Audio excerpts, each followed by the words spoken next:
Mall துலாம் ராசிக்கு தரும் பலன்கள். ராசிநாதன் கரண அதிபதியாகி அவயோகி புதனுடன் சேர்ந்து 2ஆம் பாவத்தில் இருக்கும் நிலை. விரய செலவுகள் இருப்பதால் குடும்ப தேவைகளை நிறைவேற்றி கொள்ளலாம். வீடு வாகனம் சொத்து வழியில் செய்ய வேண்டிய சுப செலவுகள் செய்யலாம். மாணவர்களுக்கு செலுத்த வேண்டிய கல்வி கட்டணங்களை செலுத்துவீர்கள். சுகபோசனம் கிட்டும். சித்திரை 3 நாளுக்கான நட்சத்திர பலன்கள். சுபகாரிய முயற்சிகளில் நற்பலன் ஏற்படும். சுவாதி நட்சத்திர பலன்கள். நட்சத்திரநாதனை நாமயோகி சந்திரன் பார்க்கும் நிலையில் வெளிநாட்டு உத்தியோக நிலைகளில் நற்பலன் அடைவீர்கள். விசாகம் 1, 2, 3க்கான நட்சத்திர பலன்கள்.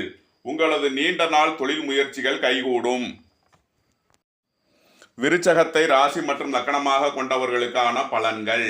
விருச்சக ராசி அன்பர்களே, விருச்சக ராசிக்கு இன்றைய நாமயோகம் மற்றும் கரணம் அடிப்படையில் அதிர்ஷ்டம் தரும் சுபகோரைகள் சுக்கிரன், சந்திரன்,